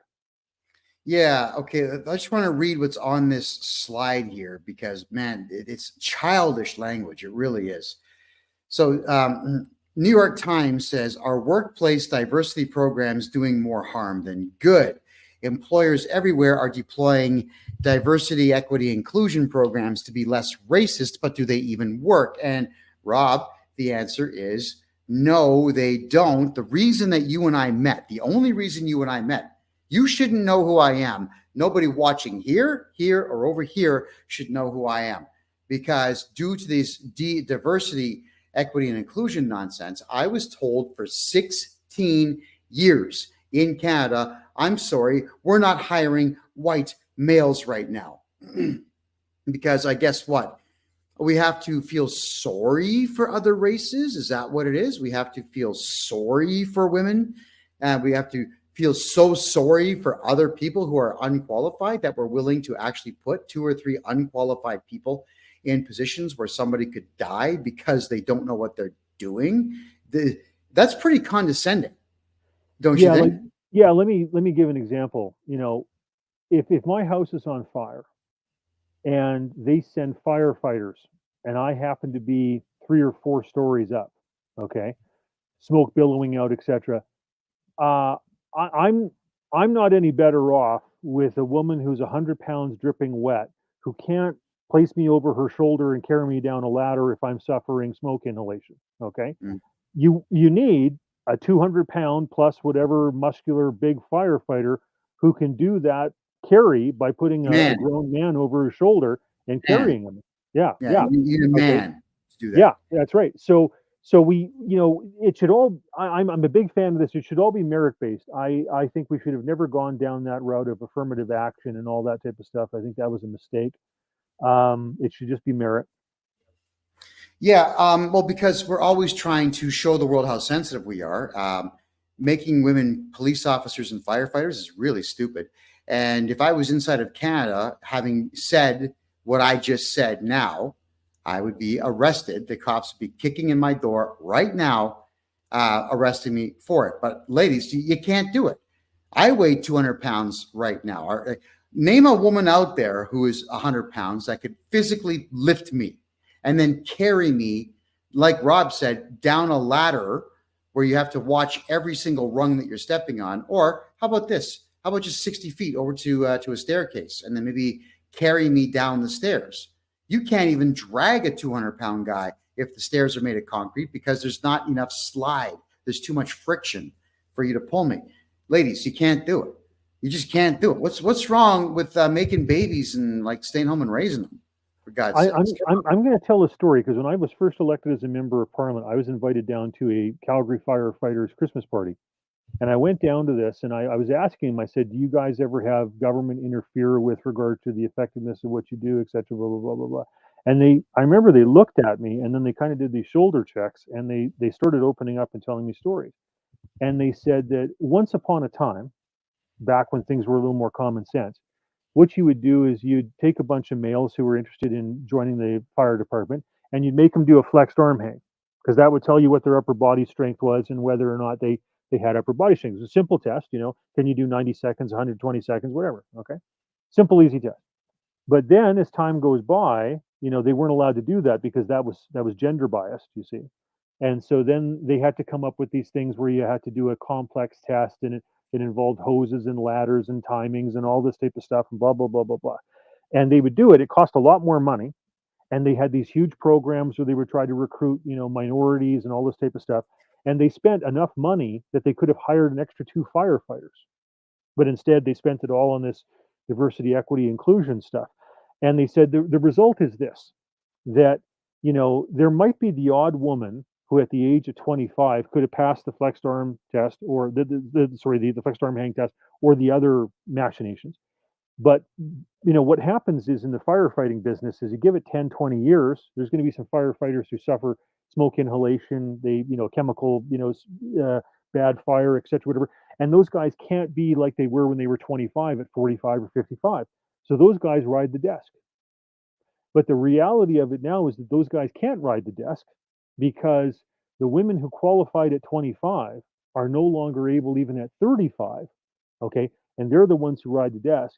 And those firefighters who otherwise in years past would have rode the desk until their retirement are the ones still having to go out into the chemical fires and everything else. So it makes it a less effective force, and it costs more money, and it means you have less firefighters. All right. So, do you think that there's a way in Canadian law to just ban women from being firefighters and cops? Is that something? Well, you know what I would do? I just say, like, get rid of the affirmative action. Just get rid of it. I think that's the case in the federal government. Like, some of those laws have also been used by foreign governments to infiltrate our civil service, right?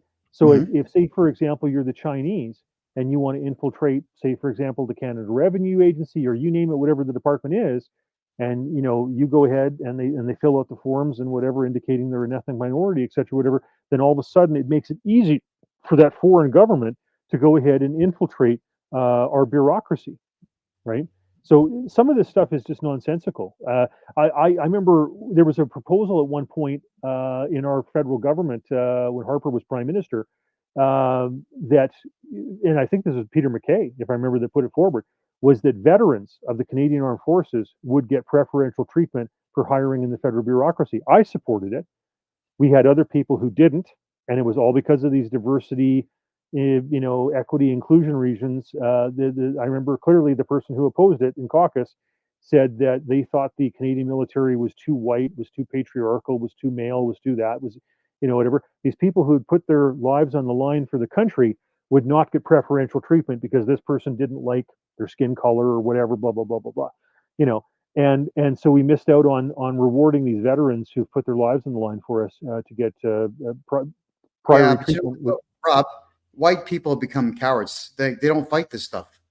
They're so afraid of being called racist. They won't fight this stuff. I have no problem with it whatsoever. I don't care if women cops in Canada call me sexist for telling them that they simply cannot do the job.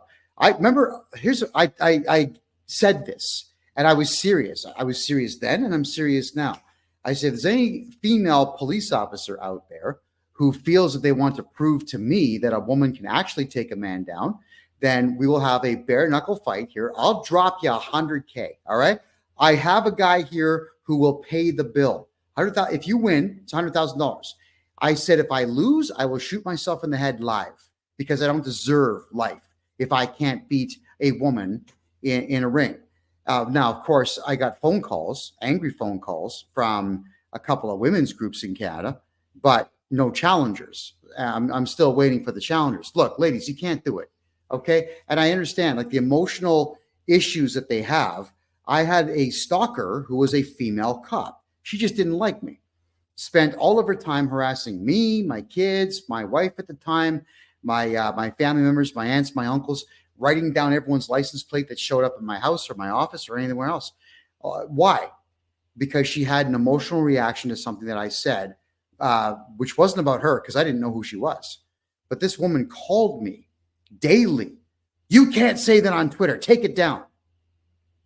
Male cops never did that.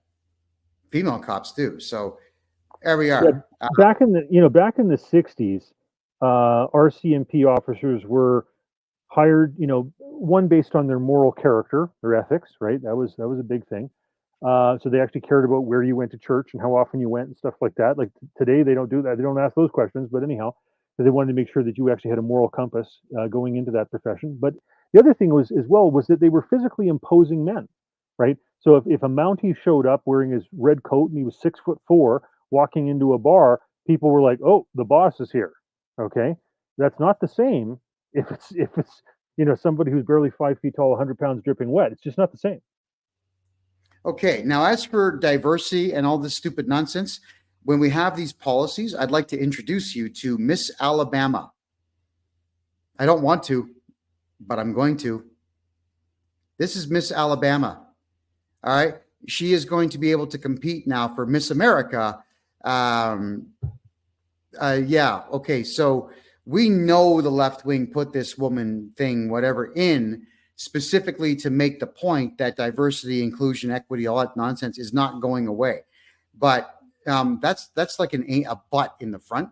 It's strange, ladies and gentlemen. It's just bizarre. Let me get rid of this. I can't look at this anymore. I'm so sorry. We've taken everything that made our own culture great and we've bastardized it into this nonsense to achieve what exactly? What exactly does that achieve? Well, Everyone's mocking this individual and everyone's sickened by it. Now what? Well, it all goes back to that tolerance and inclusion stuff, right? So, I mean, yeah, you can say, for example, that individual there could go on the cover of Sports Illustrated, but let's be honest. I mean, what are the sales going to be like, right? I mean, Yeah.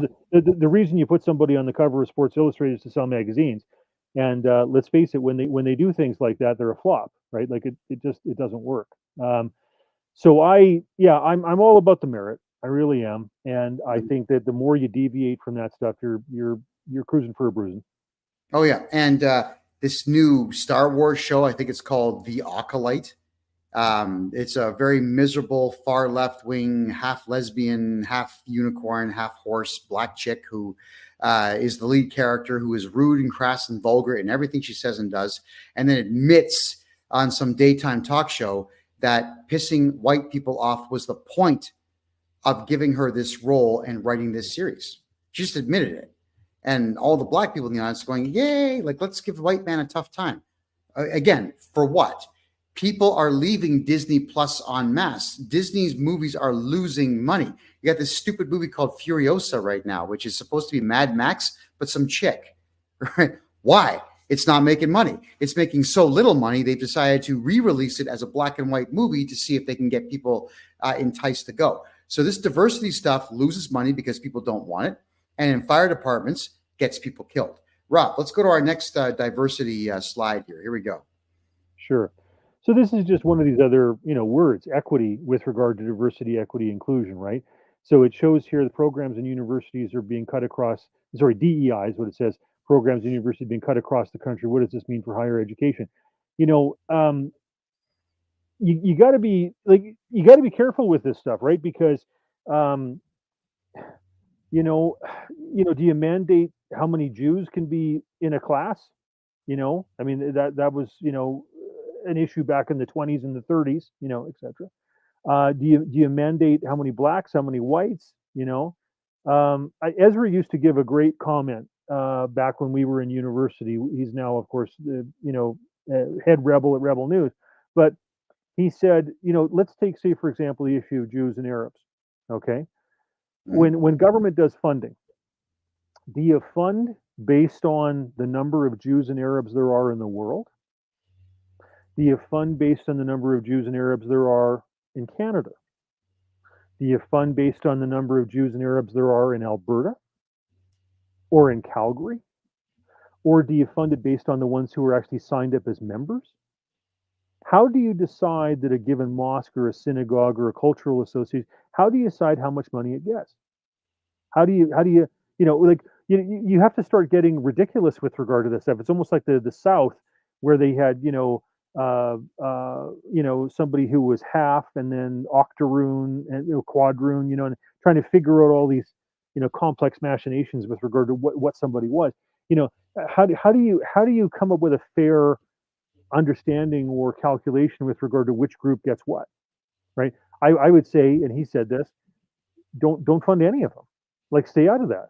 Why would you want to? Why would the state want to be involved in those things anyhow? Just hire based on merit. Like, why would you want to get into that ethnic politics or whatever to try to say who deserves what and how much money? Why? What's the point of that? There has to be some greater goal, and we're seeing it now. The emasculation of men, this false empowering of women. We have women now who, all over North America, who are crass and rude and vulgar, and they claim to be strong, independent women, and then criticize men who won't give them money and criticize, saying, "I don't need no man," but they're on TikTok crying about the fact they don't have a man in their life. I've even had a few less than laudable ladies contact me telling me, "Oh yeah, you're so hot, you're so great," because of the show. And then they proceed to ask me to buy them plane tickets and get them a hotel room and get them, like, buy them stuff when they're here. Are you out of your mind? Really? Hey, come on, man. So we've got our society that's deliberately reversed the roles here.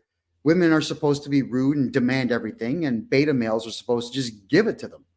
And it's blowing our society up. We have reversed everything, and that also includes reverse the amount of education that we're giving everybody, because they used to teach us about money in school. Not everything about it, but we knew something about it.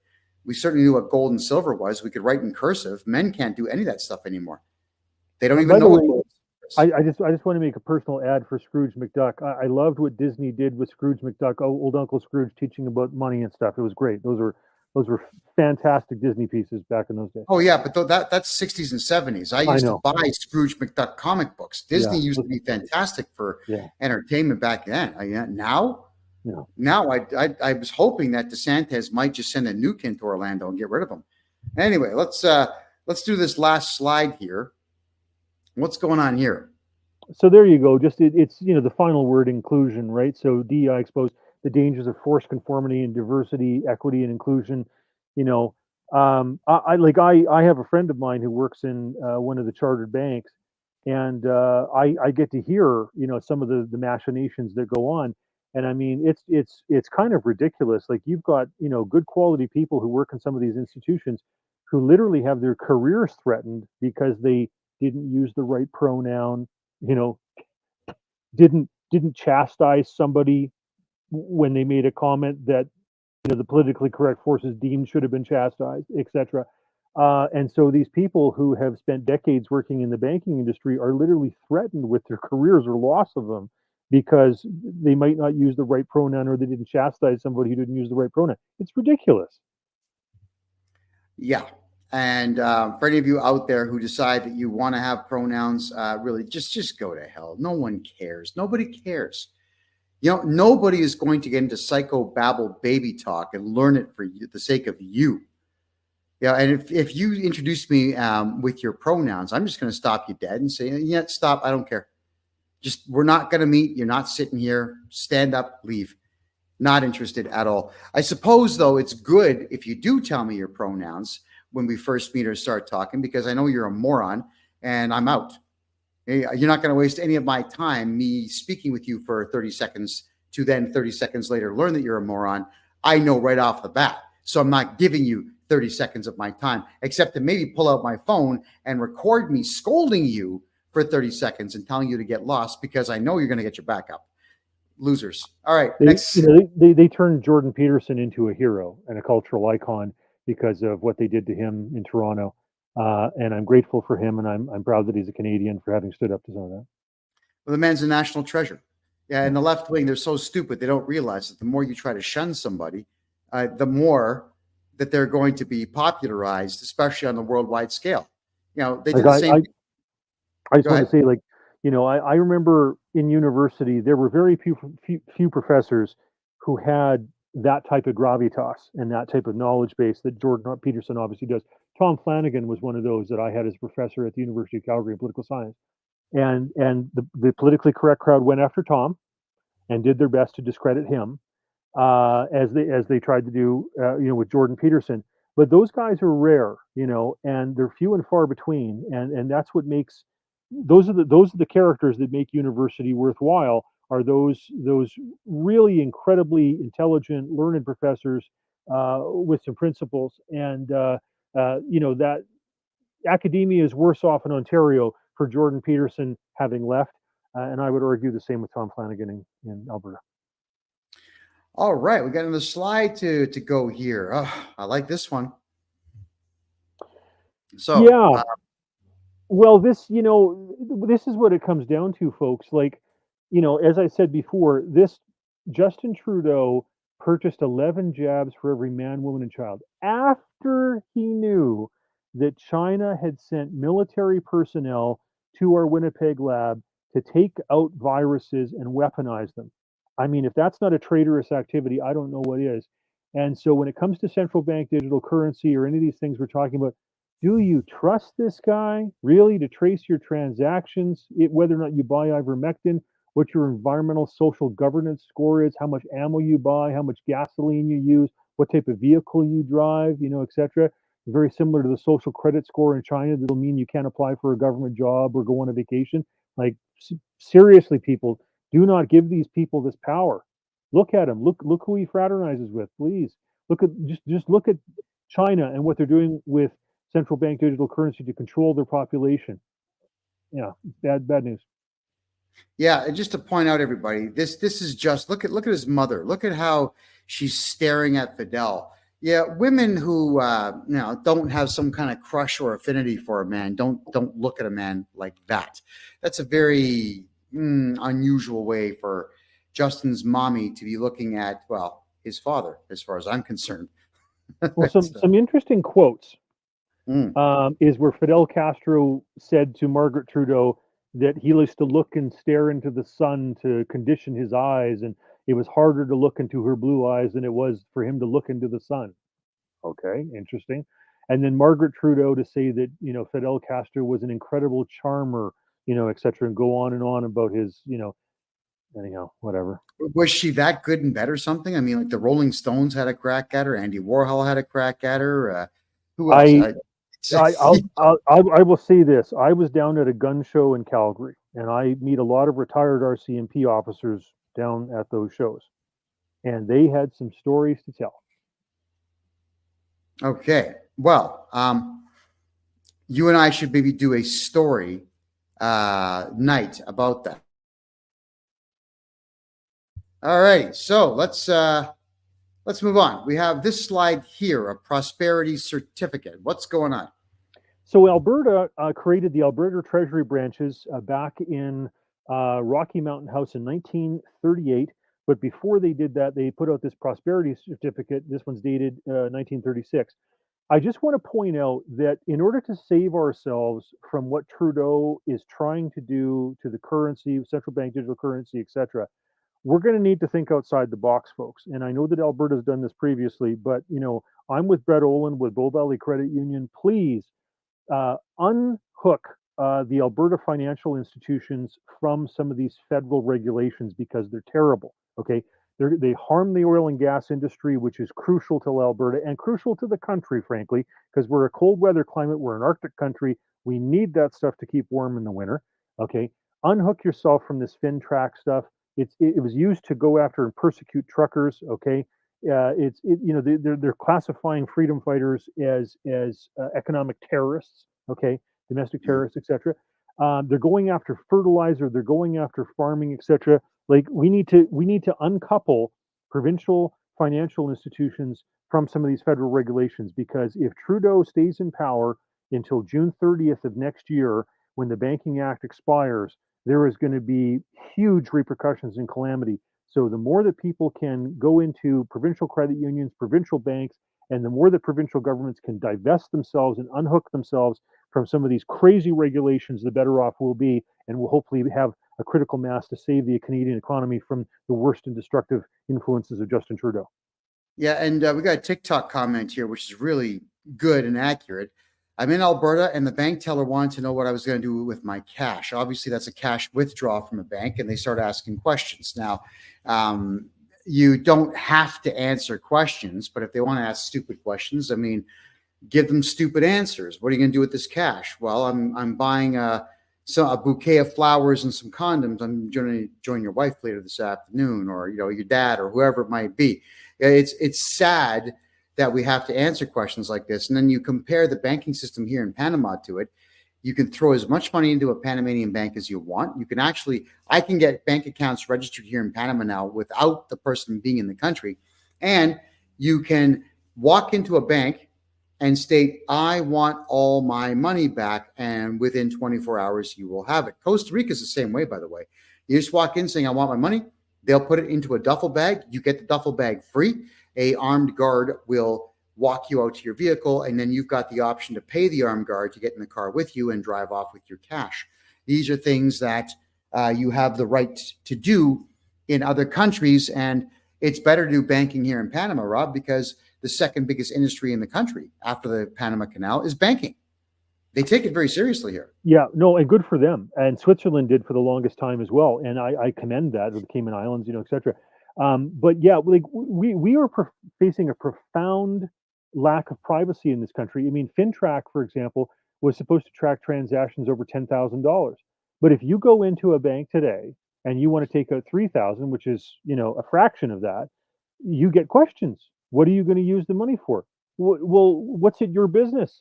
What's it your business? Maybe I just want to take out a bunch of cash and just have it in my pocket. Like, what we're getting to this ridiculous stage, and central bank digital currency, folks, is the worst aspect of this, because if you buy a condom, or if you buy a pregnancy test kit for the women out there, okay, et cetera, buy ivermectin, whatever it is, okay, the government tracks it all. There will be no cash if they move to central bank digital currency. It's a terrible, terrible idea. You don't want to give the government that much power. Just look at communist China to see what that means. All right. Now we're down to our last couple of slides here. So let's get this one here turned on. Interesting collection of coins here. What kind of coins are we looking at, Rob? Okay, so this demonstrates that Calgary, for example, during the Calgary Stampedes, would often issue our own currency, and some of them, only are in circulation until right after the Stampede. Some of them go to the end of the year, but it shows that there are ways around, and you can issue other forms of currency. I love, and Canadians should be so proud of, the free banking system that we had from 1817 to 1914, 97 years, where, as long as a bank had gold or silver on hand in reserve, they could issue their own currency. And it was a beautiful free market, untrammeled by government, uncentralized, system. And it was recognized and respected not just in Canada, but all through the Caribbean, in the United Kingdom. It was a beautiful thing.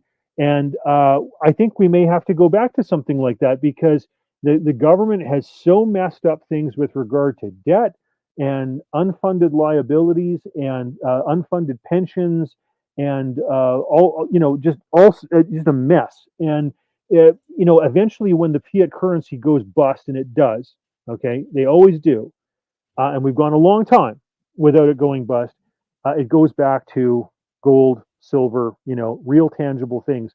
And so I propose, for Alberta, that as long as a bank has, whether it's gold, silver, I think it's fine with copper. The Roman Empire demonstrated that was fine, and we certainly used to use it in Canada as well.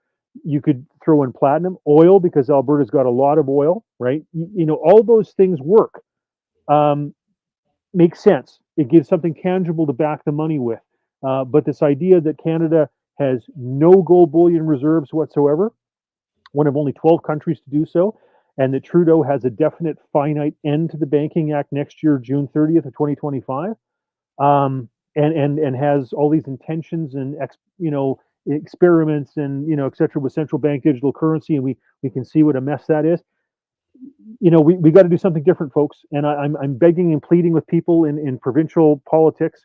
I spoke to a bunch of United Conservative Party presidents and directors a few weeks ago when the policy convention was approaching, and I said, please, let's peg these financial institutions in Alberta to 3% gold or silver, et cetera, And you could do it so that the first 6 months it's 1%, another 6 months it's another 2%, another 6 months it's 3%, so that by the time that Trudeau collapses the Bank Act, we have something, and it sends a ripple effect through the economy where more and more people want to put their money in those institutions that actually have something backing the currency, the money. Oh boy, and we finally made it to our last slide here. What's going on here? Yeah, so they're what's known as provincially incorporated financial institutions, and the mandate is they're supposed to operate in a safe and sound manner. I would argue, and I think Brett Olin would argue as well with Bow Valley Credit Union, that having three, he actually says 10%, so he's going above and beyond me even, but I'm going with Nixon's situation, 1971, where he pulled America off the gold standard in August, where it was 3% was the peg at that time. 3% of assets in gold, silver, copper, I say oil because Alberta's got a lot of that, and I would even toss in platinum. And I think it makes sense, folks. And if we do that, we're going to have a way to have a bulwark against what Trudeau is trying to do to collapse federal currency. Oh boy! All right, so let's cover this Bank Act now. This is part 3 of this entire issue, where you and I are talking about the fact that the Bank Act of Canada expires in June of 2025. Conveniently, July, August, September, October, and yeah, that's pretty much election time. All right, so he's going to create some chaos by not renewing the Bank Act. So let's walk through, because if you guys want to see everything Rob had to say, you can watch the previous 2 episodes, and I'm going to play all 3 episodes back to back on Saturday evening for everyone, probably Friday evening as well, because I want you to hear this stuff.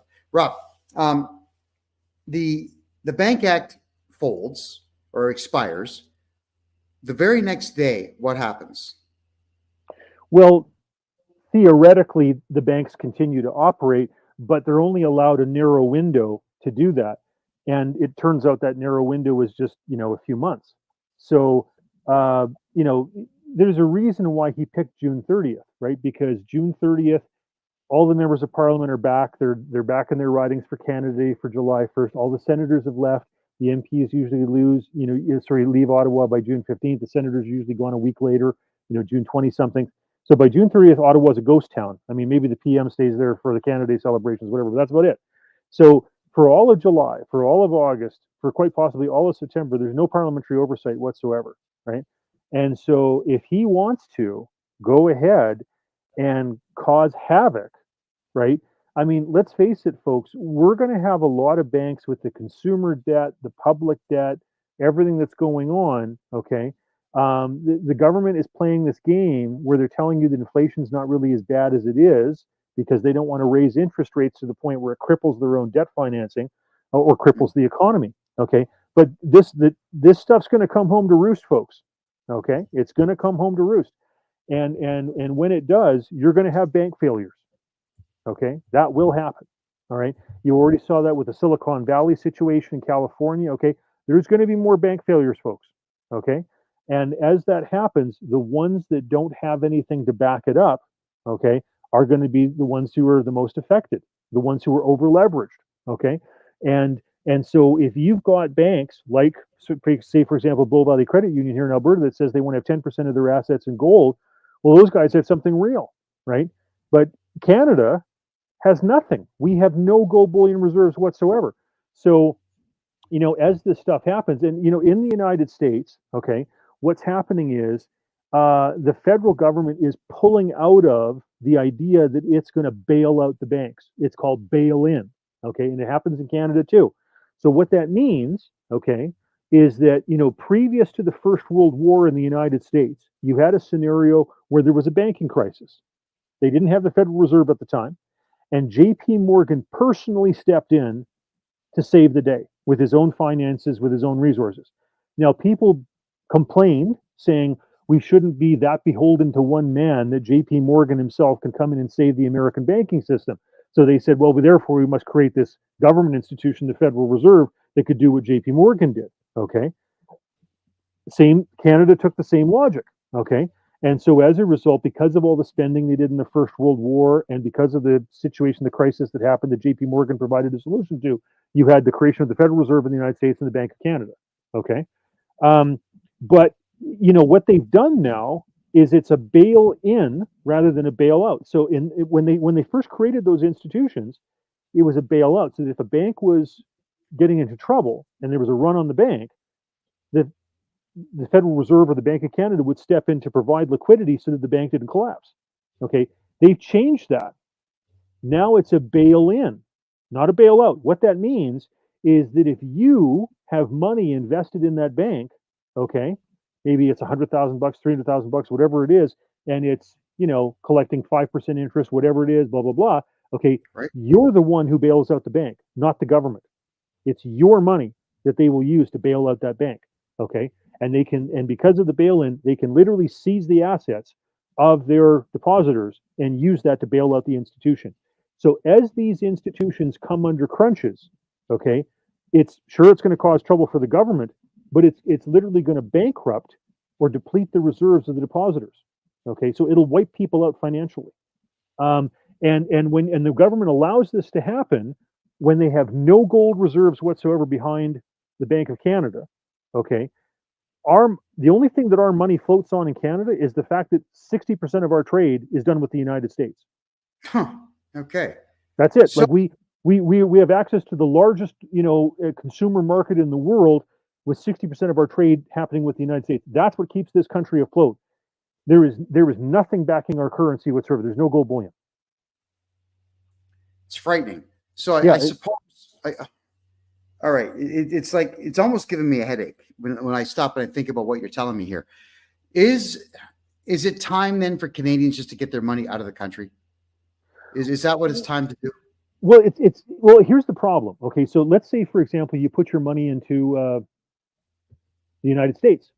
Okay, well, in the United States, you still have the same problem with the Federal Reserve and the bail-ins and all that type of Yeah. stuff. So if you put your money in, say, for example, the Bank of America, okay, and the Bank of America is federally regulated, and the Bank of America goes belly up, okay, or Wells Fargo or Citibank or any one of these, okay, you face the same problem. You face exactly the same problem.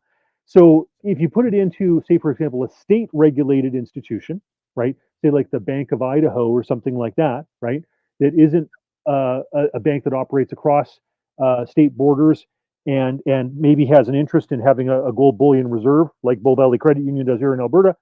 All right, that's got some cachet. Okay, but that's the problem, is that a lot of these federally regulated banks, whether it's in the United States or Canada, et cetera, or let's say, for example, you say, oh well, I want to have gold, but I don't want to hold it physically because I'm worried that people might break in the door, et cetera, whatever, come take my gold, so I'm going to have it in some vault someplace.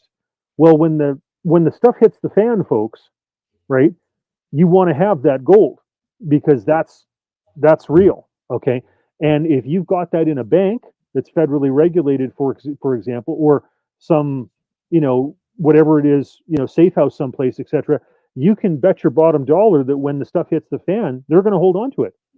And there's going to be legislation that allows them to do it, because it's going to say, for the safety of the banks and so the banking system doesn't collapse, we're not going to give out so much currency per day, and your reserves and your deposits are going to be held. You can't take out cash, and you can't take out your gold and your silver, etc. That's how it works. If you look at countries like Argentina and other countries that have had economic meltdowns, that's exactly what happens. You can't take your money out of the banks, and you can't take your gold and your silver out. So I would argue the best thing for you to do is to have small ingots of gold or silver yourself in your own possession. Okay, because Okay. like I said, there will be a reckoning for this stuff, and if you're trusting that some place that's housing your gold or silver offshore or something like that is safe and secure, well, I wouldn't bet on that. All right. So what Rob is saying is, don't be a dumbass and use a safe deposit box or a public storage bin that you don't own or control. Okay. So there we go. If you have to, get some concrete blocks, put your gold in that, cover it with sand, and just hide it. Like, if you hide it in inconspicuous places, no one's going to know. If someone's breaking into your house, you know what they want, right? They want the electronics and garbage jewelry and cash. Or according to Toronto police, they want your car keys. So just, give them the car keys and they'll leave. They're not going to be digging through your house looking for that hidden compartment that you've got your gold and silver in. And when you buy gold and silver, everybody, Shut up about it. Yeah, I'm going to play a very short video, Rob, and because it needs to be seen by everyone. So this is what you should do when the CRA asks you questions, or anyone in government, or anybody at all. Here. What should you do if the Canada Revenue Agency calls you? Shut up! Quiet! I said quiet! What's the matter? You deaf or something? All right, so shut up. It's incredible, Rob, how everybody wants to talk about what they've done. I just bought 9 ounces of gold. Why would you tell someone that? I just made $10,000 at the casino playing blackjack. Why would you tell someone that? It is incredible. As soon as you tell people this, like you'd say, oh yeah, look, I'm a little low. Can I borrow $4,000? You're opening yourself up to that, but you're also opening yourself up to jealousy to the point where friends of yours are going to start casing your place. Just shut up. Yeah, I remember a veteran that I knew. He was a warrant officer, Bob McPherson, and he traveled all over the world. I mean, Cyprus, Suez Canal. I mean, all sorts of places with the Canadian Forces. And he would go and collect coins, gold, silver coins, historic coins. And I think a pretty interesting thing for a soldier to do and a great collection to have. But you never saw Bob so sad as the day he told me when somebody broke in and stole that whole collection. Oh. So you got to be careful, right? Because if you let people know you got that stuff, that's a problem. A lot of times, you look at in South Africa, for example, a lot of the robberies and whatever, it's the people that know. It's the ones who know what you've got that are the ones who do it. So you have to be careful about that. Yeah. So, like Rob said, just please stop talking about what you have. If you buy a new car, a new truck, don't tell anyone about it. Just drive it and enjoy it by yourself. Yeah. And the other thing too, everybody, is when a family member dies, shut up. Don't talk about it on YouTube and Facebook and other social media. Never mind sympathy. You don't need it. Protect everything, because as soon as someone dies and you know that people that know, that you've got money in gold and silver, or your dad had money, they're going to come looking for it. When my father-in-law died, Rob, I had to sit on the front porch of the house to stop the relatives from walking in the house. For some reason, they all had keys, and helping themselves to his tools. And they'd say, oh yeah, I just have to pick up my power saws. Okay, fine. No. I sat there, and then, of course, they would call me names and whatnot, which I'm fine with. But I literally had to sit on the porch, peeing into the bush to make sure they didn't come. And for 3 days, they were showing up looking to take my father-in-law's tools. That stuff belonged to my wife at the time, not them. So that's how bad people can get. Shut up about everything to do with you personally. This is not the 1970s anymore. Rob, we got to go. What's your final statement? Go ahead.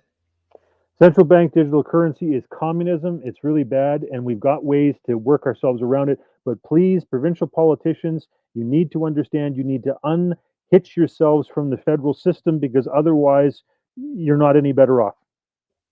And how do people reach you, Rob, former member of parliament, the man who went toe-to-toe with Justin Trudeau a couple times? How do they reach you? robforblue@gmail.com is the email address. Okay, and I see you've got a Twitter account there. Is that correct? Oh, if I do, it's my staff, my old staff, who probably set it up. God bless them. I don't tweet very much, I have to admit. Yeah, it's mind rot. That's what it is. Rob, great to see you. Thanks so much for being here. I can't wait to do a part 4 with you very soon. Thank you very much. It's been an honor. Thank you. All right, take care. Rob Anders, everybody. This gentleman here contacted me when I was running for mayor of Calgary to show me the slideshows of the most successful politicians, what they wear, how they stood, how they acted. It was a very big benefit to me and others who are running for public office in Calgary. Very nice man, knowledgeable beyond reproach. And honestly, he should be prime minister of the country, because you'd see that things would be a whole lot better than what we have in Canada now, which, well, never mind. We'll get into that one some other time as well. As I told you earlier in the show, everybody, I'm buying social media accounts. All right, I'm buying Instagram accounts. I want your TikTok accounts, Kick, Twitter, Facebook. If you've got really good accounts and you want to get rid of them because you don't use them anymore, I want them. Why? Because I'm helping Canadians get away from tax debt. I need as many social media platforms to do it as I possibly can, and as many social media accounts as I can get my hands on. Get a hold of me. There's my email address right there, freedomreport.ca at gmail.com. And we're going to have part 2 of how to never pay tax in Canada again. Monday, June 17th, 9 p.m. Eastern Time. It is a private Zoom call. There's going to be 30 spots this time. Just make a $25 donation on my website, kevinjjohnston.me, or an email money transfer to freedomreport.ca at gmail.com. Oh, and the last show was fantastic. We had a lot of really good conversations. If anybody is looking for a job right now, and you have even now this much skill in making phone calls, get a hold of me as well. I've got something that's going to make you a ton of dough, and it's not multi-level marketing. You're not going to buy some kit for $140 and then convince your friends to buy it too. It's not who I am. It's not what I do. I hate those guys, but I do love what I do right now, and that's educate the Canadian populace on what's coming and how to fight it. My name is Kevin J. Johnston. This is the Kevin J. Johnston Show that runs every single Tuesday and Thursday at 9 p.m. Eastern Time, right here on freedomreport.ca. I love you all, and good night.